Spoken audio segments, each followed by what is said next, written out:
Hello, so this is the third video I do on the road today. I'm hoping the quality doesn't go down as I do them, so I crank them out. Today, this one is about a pet movement of mine, right? Or a group of movements that I really enjoy doing. I do them every single morning, and it's my take on a movement normally known as the hip crossover, and kind of combined with a movement normally known as the dead bug, right? It's my kind of merging of both things, right? The dead bug and the hip crossover, and how I see them.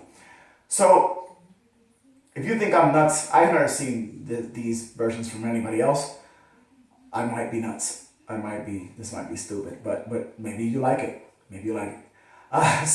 Anyhow, so the idea of the traditional dead bug, right, as I understand it, is that you're gonna teach your lower back to be your spine to be neutral as you move through your hips and shoulders. A concept that we've talked about before, right? And you do it in a contralateral pattern, which means right leg goes forward when the left hand goes forward and vice versa, right? I just demonstrated the opposite. That's what I'm talking about. Right leg, left hand. Kind of like when you walk. Kind of like when you walk, right? So the traditional dead bug looks like this. You extend your right hip and your right leg, and I'm actually doing left, I keep saying the wrong one, and you extend your right shoulder. That would be correct. And you keep your spine from reacting to that movement, right? That's the traditional dead bug. The traditional hip crossover, as I've seen it taught, kind of looks like this. You cross over your hip, you turn the hip in one direction, keeping the shoulder from following. And to do this, the spine must move. And as I understand it and as I teach it, this is mostly a thoracic spine movement. Although a lot of people, will let their hips flop and the lower back flop and make it, a more global spinal movement. Not wrong or right? But it's just what it is. So the idea is, again, your spine is rotating and you're controlling that rotation. You're segmentalizing it in different ways. Again, mostly used, as I understand it, to create, to promote good thoracic rotation, or rotation of your rib cage. So this is how I blend those two things. So first, I like to start my sequence. I do like a whole sequence every morning with just working on hip rotation and shoulder rotation without really moving much through my lumbar and thoracic spine, kind of like with the dead bug. I do move to my cervical spine. I really enjoy isolating cervical rotation in this movement as well. So what's going to happen here is I'm going to allow my hip to internally rotate.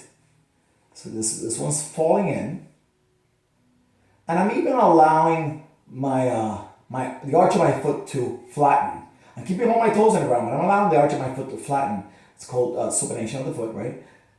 And then I'm going to bring it out and make the arch of my foot bigger and externally rotate my hip. Now, the dead bug part of this, I do a contralateral pattern where at the same time as I'm internally rotating my left hip, I am internally rotating my right shoulder. Now, normally, I will do this pattern turning my head in both ways. So first I'll do it turning my head away from this pattern. So I'm looking to my left as I internally rotate my left hip and internally rotate my right shoulder. I do that for a few, right? I obviously keep alternating left to right and turn to breathe out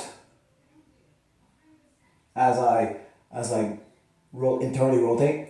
And again, what I'm trying to teach here is the ability for my hips and my shoulders to rotate without my spine reacting, kind of like the dead bug. That's what I'm doing it. Now, I'll do it in both ways. Like I said, this is more like of a gait pattern, right? Your face is facing away from the internally rotating shoulder as you walk. Right? Now we're talking, right? This hip is internally rotated, the one in extension. That shoulder is internally rotated, the one in extension. And your face is turning away from that. That's a gait pattern. Now, I also do it in more of a throwing pattern, right? Where this one is externally rotated. And this one's internally rotated and I'm facing away from it. So a throwing pattern would be, it looks exactly the same if you don't think about it. But the throwing pattern would be, I internally rotate. Basically, it's the same thing, but I'm looking away from the external rotation. So I'm looking away from my externally rotated shoulder rather than towards it. I'm looking towards my internally rotated shoulder. Again, that would be a throwing pattern. But the hips and shoulder rotation are still contralateral, right? I am still, right now I have my right shoulder, my left shoulder internally rotated, and my right hip internally rotated, and I'm looking away from the externally rotated shoulder, looking towards the internally rotated shoulder. And again, the whole time, I am moving my neck, my cervical spine, I am moving through my shoulder socket, through my glenoid fossa, glenohumeral joint, when I get technical about it, and I am moving through my hip socket, right? My labrum. Labrum, that's the incorrect word. Acetabulum. Acetabulum. My anatomy brain is getting weak. It's the old age. That's what I'm blaming it on. So anyhow, so that's one variation, right? Now, I also like to put a bit more movement into it, right? So when I put a bit more movement into it, it looks more like a regular hip crossover, but I do it in a very particular way, right? Here's how I do it. And please, try it, come on. Humor me and try it. It's cool. So what I do here is, I am gonna, again, internally rotate through here and through here, but I'm gonna allow a lot more hip movement to actually get a lot more internal rotation. So I'm gonna bring the right side of my hip towards the left side of my hip, causing internal rotation on the left, right? External rotation on the right, because hips rotate. When you're going into that contralateral pattern, they rotate away from each other, right? Yeah, kind of, right? This one rotates externally, while this one rotates internally. And again, internal rotation on the left, on the right, through the shoulder, on the left through the hip. And then once I'm here, I'm gonna start allowing even more movement, letting my spine, my thoracic spine in particular, because it's pretty much locked in through a lumbar, turn away from this arm. Now I'm working on that thoracic rotation, which I really suck at. I need a lot of work on the thoracic rotation. Now, I still have my big toe on the ground, so that's kind of anchoring me, but I really have no more rotation through here. So if I let my big toe come off the ground, I really have nothing else left, unless I want to let the lumbar spine go, right? Which I'm not doing, right? Because again, I want to focus on that rib cage, ability of the rib cage to rotate, which will allow me to get into those retracted positions that I talk about during the press and the push up and the row, right? To get that good shoulder movement. That's what we're working on here, really, when we're working on thoracic rotation, that good shoulder movement, plus that good head movement, which is why I always move my head.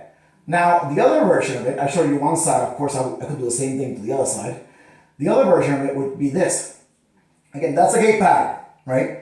Internal rotation through my right, internal rotation through my left. I am looking away from the shoulder. It's a gate pattern. Now, a throwing pattern would be like this. I'm gonna do my left side. I am gonna look away from the external rotated shoulder towards the internally rotated shoulder. I'm gonna extend through this hip as I internally rotate it. And again, my hips are coming off the ground.